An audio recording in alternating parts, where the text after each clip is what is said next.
Bienvenida, alcaldesa, buenos días.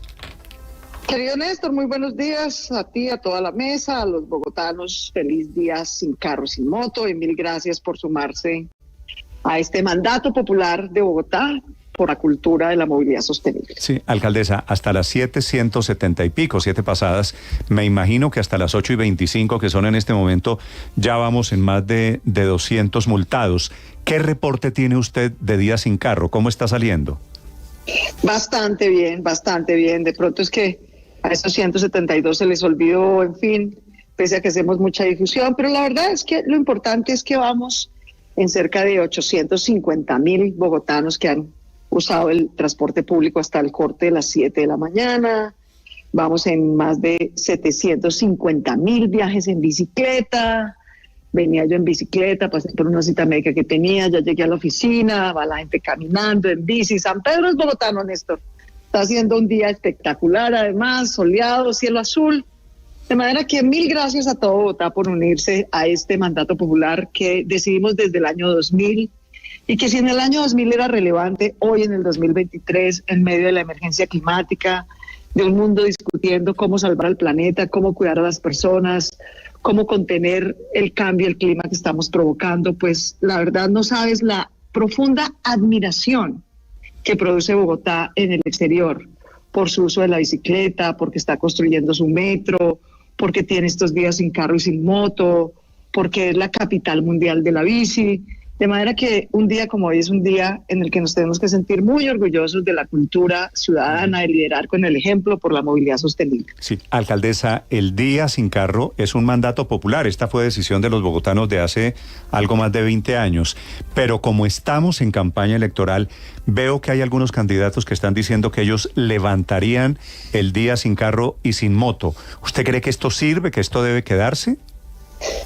Pues en primer lugar, es bueno que conozcan las funciones del cargo al que aspiran, porque pues no tienen esa posibilidad.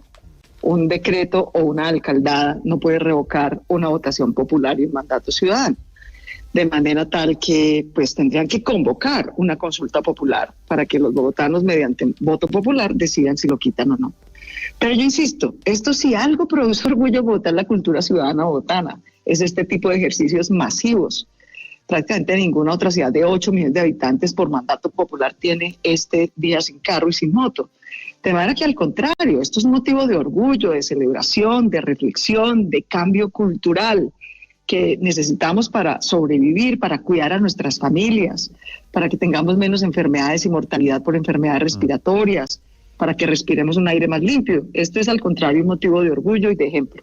Sí, a mí me gusta, le confieso, el día sin carro, pero en caso de que haya un alcalde que quiera, que no le guste, ¿tendría que hacer una votación? Claro. ¿Tendría que haber un referendo en Bogotá? Tendría que ir a una consulta popular, porque sería el único mecanismo mediante el cual se puede revocar un mandato popular.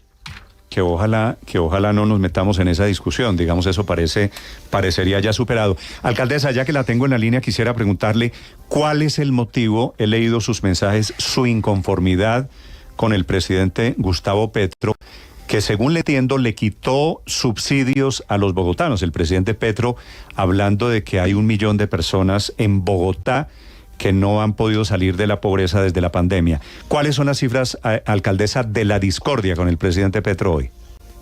Pues, Néstor, la verdad yo creo que el presidente Petro se enteró ayer por la respuesta que le di en Twitter. Yo estoy segura que su equipo no le ha contado que el DPS dejó a 161,000 familias pobres en Bogotá sin transferencias monetarias del gobierno nacional. ¿Las excluyó? El presidente Petro dijo durante la campaña, y yo estoy de acuerdo, que el ingreso solidario que creó el presidente Duque era muy bajito y era muy poquito, y que él lo que sí iba a dar era una renta ciudadana de un salario mínimo. Eso quiere decir que iba a darle a más gente más plata. Pues bienvenido, digamos, yo creo que el esfuerzo que se hizo en el gobierno anterior fue valioso. Está perfectamente probado, incluso por el DANE, en las cifras de pobreza, que la suma de ingreso solidario del gobierno anterior, más ingreso garantizado de la alcaldía de Bogotá, ha reducido en un 62% la pobreza extrema. Pobreza extrema quiere decir pasar hambre, estar en la indigencia. Y ha reducido en 48% la pobreza monetaria, que quiere decir que usted es pobre, pues no está pasando hambre, pero la posibilidad de que no pueda alimentar bien a su familia es alta. Entonces, ¿uno qué esperaba? ¿Y qué prometió el presidente Petro? Pues hacer más, no hacer menos. Y yo estoy angustiada porque es que este no es un problema político, esto es que hay 161.000 familias, es decir, 500.000 de personas que están expuestas a alta inflación, a bajo crecimiento y a 0 pesos del gobierno nacional. Es decir, pueden estar pasando hambre. Y yo le he explicado esto con mi equipo, mira, hemos mandado cartas, hemos hecho reuniones, hemos ido al DPS infinidad de veces y nadie nos escucha. Yo no puedo creer que al gobierno del presidente Petro no pueda aportar 12.000 millones de pesos, que es lo que cuesta la transferencia monetaria que se le daba desde el gobierno anterior a esas 161.000 familias en pobreza. Entonces, esa es mi angustia. Mi angustia es, no puede ser que el gobierno del cambio, el del presidente popular, el del presidente bogotano, haga menos por las familias pobres bogotanas de lo que hacía el presidente Duque. Se trata de mejorar, no de desmejorar, con el riesgo además de que esto pues de verdad es poner a la gente en el riesgo de pasar hambre. Entonces, ¿cómo es decidí, su comparación entre la ayuda, entre la actitud de Duque y Petro, que me sorprende un poco la analogía que usted hace? No, a mí también. Yo la verdad tengo, como lo sabes, pues el mayor aprecio y respeto por el presidente Duque y también por el presidente Petro. Y de verdad, Néstor, lo puse ayer en el tweet, yo estoy segura que el presidente Petro no sabe esto. Yo estoy segura que nadie le ha dicho, oiga, presidente, nosotros somos el gobierno que está dejando a más familias pobres en la calle y sin un peso del gobierno nacional. Estoy segura que eso no se lo han explicado, es que a mí no me pasa por la cabeza que el presidente tenga esta información y diga, bueno, pues de malas las familias pobres de bogotanas, pues que pasen hambre, porque al gobierno nacional pues no le alcanza la plata del DPS. Entonces ellos están haciendo un tránsito de acabar el ingreso solidario, y de hecho si tú entras a la página del DPS dice tránsito a renta ciudadana. Tránsito quiere decir que te van a pasar a ese nuevo programa, no que te van a dejar con 0 pesos. Eso fue lo que pasó. Entonces yo la verdad, Néstor, duré un año tratando, explicando, esperando, que esperen que miramos el presupuesto, hasta que ya dije, no, de verdad, es que hay gente que va a pasar hambre, señores, si ustedes no lo hacen. Entonces la Alcaldía Mayor de Bogotá salió, hizo pues una colecta, cogió plata a las alcaldías locales de integración social, en fin, y puso la plata para atender a esas 161.000 familias. Eso fue lo que yo conté la semana pasada. Y como lo conté, dije, de verdad a mí me resulta insólito que el gobierno del popular, el del presidente Petro, haga menos por las familias en pobreza en Bogotá de lo que hacía el presidente Duque. Y eso se volvió un titular en los medios y por eso el presidente me puso ayer ese trino. Feliz ocasión, como él, esos Twitter sí lee, ¿cierto? Feliz ocasión para contarle por Twitter que no debería ser el mecanismo, su equipo era el que debía haberle contado que esto está pasando. Suponiendo que el presidente Petro no se ha enterado, ¿hasta dónde ha llegado la decisión? O sea, ¿quién en el gobierno es el responsable de que se haya acabado? Fuera de la pelea política, estamos hablando de mucha gente que recibe menos plata hoy de lo que debería, de lo que le prometieron. ¿Quién en el gobierno? Porque alguien tiene que asumir esta responsabilidad. La directora del DPS. Ahora, también debo decir que como hubo cambio reciente en el DPS, yo dije, bueno, pues el que persevera alcanza. Voy a volverle a escribir a la nueva directora del DPS. Y le escribí, debo agradecerle a Laura, que me contestó inmediatamente. Tengo cita con ella el martes. Me dijo, alcaldesa, venga, cruzamos los datos. Yo la verdad no entiendo, 12.000 millones de pesos, pues algo porque el DPS no se va a morir. La espero el martes, cruzamos datos y arreglamos lo que hay que arreglar. Entonces yo pues le agradezco mucho la actitud, porque pues es que de verdad no es un tema complejo, es un tema simple. Es familias en pobreza, o sea, esto es mitigar el hambre, pues y en eso no podemos estar de acuerdo. Entonces, ¿en qué podemos estar de acuerdo? Entonces yo confío, y además el presidente ha anunciado que va a hacer todo un recorrido por Bogotá la próxima semana. Espero que entre que aclaremos las cifras, el DPS le dé la información oportuna, él pueda, digamos, corregir eso. Yo francamente creo que es un error, como él dijo ayer, pues eso es una barbaridad, porque claro que la pandemia pasó la pobreza en Bogotá del 25 al 40%, y pasó la pobreza extrema, que es la indigencia, del 4 al 13%, y está mega probado, lo ha comprobado la academia, el DANE, que el programa de reducción de pobreza más eficaz de Colombia. De hecho, los bogotanos todos deben recordar que el año pasado nos ganamos el premio a la ciudad campeona en reducción de pobreza. ¿Por qué? Por nuestra política social, por nuestra política de educación, pero sobre todo por el ingreso mínimo garantizado, que está probado que redujo en 62% la pobreza extrema y en 48% la pobreza total. Sí, pero alcaldesa, volviendo, si obviamente pues dice usted que la doctora Laura Sarabia ya la va a recibir, que van a tener una reunión la semana entrante, ¿qué pasó con la señora Cielo Rusín? Es decir, ¿qué decía o no decía? ¿No lo recibía? ¿No les contestaba? ¿Qué pasaba ahí? No, sí, yo me reuní con ella también, 2 veces me reuní con ella. Ella me recibió muy amablemente en su oficina, yo fui hasta el TPS, le explicamos. Entonces, primero, ¿qué nos dijeron?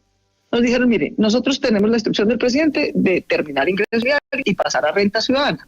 Entonces, denos por favor unos meses de espera, que vamos a diseñar el programa y vamos a hacer el tránsito. Bueno, ok, comprensible, el gobierno estaba empezando, estaban en plan de desarrollo, bueno, listo. Pero ya pasó el primer año de gobierno, ya tienen plan de desarrollo, ya tienen presupuesto. Mi equipo ha ido por ahí 7 veces a reuniones de mesas técnicas, hemos mandado cartas, hemos explicado las bases de datos. ¿Cuándo tuvimos certeza de que en ese tránsito supuestamente renta básica habían dejado a 61.000 familias botadas por fuera? En julio, porque en julio nos compartieron la base de datos de quién estaba en renta ciudadana y quién no. Y ahí fue donde nos dimos cuenta con plena evidencia de que habían dejado a 161.000 familias por fuera. Además, yo que recorro los barrios, Felipe, ustedes saben que yo soy una alcaldesa en la calle, yo voy a los barrios todos los días a ver cómo van las obras, a ver cómo van los programas, y entonces a mí sí me ha causado mucha curiosidad que cada vez más la gente en la calle me dice, no, alcaldesa, muy tristes porque el presidente Petro no nos cumplió. A mí me quitaron el ingreso solidario que me giraban, nos prometieron también que a los adultos mayores nos iban a dar una renta ciudadana y nada. Entonces quejas y quejas y quejas, estamos inundados de derechos de petición en la alcaldía y cuando nos mandaron la base de datos pues dijimos, pues esa es la queja. Pues es que obviamente hay 500.000 de personas allá afuera pasando hambre porque les quitaron lo que les daban y no les están dando renta ciudadana.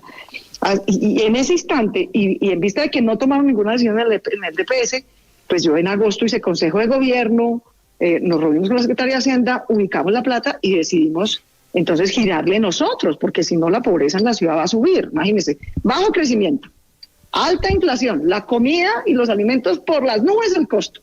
Y además le quitan la poquita plata que le da el gobierno nacional. Obviamente van a mandar a la gente al hambre. Entonces, pues eso no lo podemos permitir y Bogotá está haciendo el esfuerzo, pero de verdad el gobierno nacional puede corregir esto muy fácilmente. Sí, alcaldesa, pero ¿por qué? Es decir, sigo sin entender el argumento para haber sacado a estas familias de estas transferencias del gobierno nacional. Y quiero entonces voltearle la pregunta, ¿por qué 105.000 familias sí siguen recibiendo, o personas siguen recibiendo estas transferencias? ¿Qué tienen ellas que no tenían el resto? Pues esa pregunta es para el gobierno nacional, no para mí. Ellos fueron los que los excluyeron. Ellos saben perfectamente, el DANE, el CISBEN certifica que esas familias están en pobreza. Están en pobreza en el CISBEN A y B, o sea, realmente están por debajo de la línea de pobreza. O sea que la información técnica para saber que están en pobreza y decidir girarles, la tienen en su mano. El mismo CISBEN que yo veo es el mismo CISBEN que el DPS ve, es el mismo, igualito. Entonces, pues esa pregunta es para el gobierno nacional. Yo vuelvo y pregunto, ¿qué le hicimos los bogotanos al presidente Petro? ¿Cómo así que dejan a 161.000 familias, a medio millón de personas en el hambre, en la calle, por ahorrarse 12.000 millones de pesos? ¿De verdad? ¿Qué mejor pueden hacer con esa plata? Entonces, de pronto no entendería que de pronto no puedan hacer más cobertura. O a pesar de que han prometido más montos, no les puedan dar más montos. Sin embargo, debo decir, renta ciudadana del gobierno del presidente Petro sí subió el monto y priorizó mujeres cabezas de familia. Estamos completamente de acuerdo con esa priorización, sí, pero no con la exclusión de familias en pobreza, porque es que las vas a mandar a que la comida está cara, la economía no crece y además no reciben un mínimo apoyo para que puedan mercar y pagar su arriendito o cosas básicas para que no caigan en pobreza. Yo, igual que tú, no entiendo, es que de verdad es incomprensible que el gobierno del presidente Petro apoye menos familias en pobrezas que la que apoyaba en Bogotá el presidente Duque. Seguramente el martes puede haber luz verde luego de la reunión con la nueva directora del DPS, Laura Sarabia. Quiero preguntar a la alcaldesa por el recorrido que anuncia el presidente Gustavo Petro por Bogotá, después de la marcha, el 27 de septiembre es la marcha que él convoca, Y el 28 tengo entendido que hace Consejo de Seguridad y tendrá varios días en la capital del país. ¿Le han dicho algo desde Presidencia? ¿Han coordinado algo con la Alcaldía de Bogotá para hacer un trabajo conjunto? Sí, señor, ellos nos buscaron, la consejera para las regiones, la doctora Sandra Ortiz, nos buscó la semana pasada y nos informó que el presidente había dispuesto pues liderar la marcha y después quedarse haciendo los consejos de gobierno popular en Kennedy, en Engativá y Suba. Nos pidió que le ayudáramos, digamos, como con los sitios donde ellos quieren hacer esas actividades. Estamos ubicando bien sea colegios o coliseos. Y yo les informé pues que yo con mucho gusto iba al Consejo de Seguridad, por supuesto, es una actividad institucional. Yo soy la más interesada en que el presidente ponga atención en la mejora de la seguridad de Bogotá, que ya que nos quitó policía, pues nos ayude de otra forma. Pero de resto, los consejos, digamos, a su agenda política, de sus consejos populares y etcétera, pues sí, no, es una actividad política en la que no se involucrará la Alcaldía Mayor de Bogotá. Actividad política quiere decir que, alcaldesa. Pues es una actividad política del presidente, digamos, no me voy a meter en eso. Yo voy al Consejo de Seguridad, que ese es mi trabajo, velar por la seguridad de los bogotanos. De resto, pues el presidente puede organizar su agenda política como considere, por supuesto, y nosotros no tenemos ninguna objeción a eso. Pero, alcaldesa, ¿para usted es coincidencia que a un mes de las elecciones el presidente decide hacer consejos populares en 3 localidades de Bogotá? Apreciados amigos, eso se los dejo a ustedes, que son los analistas políticos. Yo soy alcaldesa de Bogotá, yo estoy trabajando, yo voy a ir al Consejo de Seguridad, yo estoy aquí sacando adelante las obras y programas, etcétera. Alcaldesa, cuando yo cuelgue con usted en un par de minutos, yo le voy a responder a Ricardo esa pregunta y usted ya sabe cuál es mi respuesta. Víctor, la última pregunta es la alcaldesa de Bogotá, Claudia López, señor. Yo le quiero hacer también una pregunta con mucho respeto, alcaldesa, porque la siento desanimada, no solo por este tema de los subsidios, ya nos muestra usted las cifras, pero también la siento desanimada por las expectativas que usted tenía con lo del metro, con lo del Regiotram, con la extensión de la Boyacá, con la inseguridad, con la policía. En fin, alcaldesa, ¿usted se siente de pronto un poco arrepentida de haber votado por el presidente Petro? No, yo lo que me siento es frustrada de haber desperdiciado un año en el que podíamos trabajar juntos para mejorar la seguridad, para reducir la pobreza, para generar más empleo y educación. Y lo único que ha recibido Bogotá del Gobierno Nacional en este año es saboteo y saboteo y saboteo. Saboteo para tratar de parar el metro, saboteo pararon la licencia ambiental del Regiotram del Occidente y lo atrasaron. Saboteo 3 años estructurando el proyecto del Regiotram del Norte para que Zipaquirá, Quijicá y Chía también tengan un tren eléctrico para entrar a Bogotá. No, ahora lo pararon que porque quieren que sea de carga. Por favor, ¿cómo vamos a traer carga a dejarla en la mitad de Ciudad Salitre? ¿De verdad quieren que hagamos un corabastos en la mitad de Ciudad Salitre? En fin, todo es saboteo. Estamos ampliando la autopista norte. Y hay que hacer, dijimos, en vez de hacer 22 carriles, vamos a hacerlos en 3 vías grandes, ampliando la 7ª, que está ya en obra, ampliando la autopista norte, que está ya en obra, y extendiendo la Boyacá hasta el límite con Chía. No, entonces ahora también quieren parar la extensión de la avenida Boyacá. Entonces yo digo, ¿pero qué le hemos hecho los bogotanos al presidente Petro? Nos para el metro, nos para el Regiotram, nos para las obras, deja 161.000 familias pobres en la calle sin un peso, condenando después al riesgo de pasar hambre. Hombre, ¿de verdad qué le hicimos los bogotanos al presidente para este trato? No es justo, de verdad, no tiene sentido. Lo elegimos, Bogotá fue la ciudad que le dio, además, que le dio la elección. Sin Bogotá, Gustavo Petro no sería presidente. Entonces, ni renta básica para los pobres, ni apoyo para los adultos mayores, ni metro para Bogotá, a ver cómo lo paran, ni tren eléctrico de cercanías, ni nos dejan ampliar las entradas y salidas de Bogotá. Entonces, realmente, ¿por qué tanto daño? ¿Por qué tanto daño a Bogotá, que lo único que ha hecho es ser generosa con el presidente? Ojalá cambie esa actitud, porque realmente, pues, sí ha sido muy frustrante, pues, perder el año. Esa respuesta a Víctor también se la doy cuando cuelgue la alcaldesa. Alcaldesa, gracias por acompañarnos esta mañana. Queridos, un gran abrazo para todos, que disfruten el día sin carro, sin moto, que reflexionemos sobre la movilidad sostenible, que disfruten este día soleado, este cielo azul. Mil gracias a Bogotá por su buena energía, por su paciencia, por su apoyo. para salir adelante. Un gran abrazo. Claudia López es la alcaldesa de Bogotá, hoy día sin carro, y hoy desafortunadamente también motivo de nueva pelea, nueva discordia con el presidente Gustavo Petro.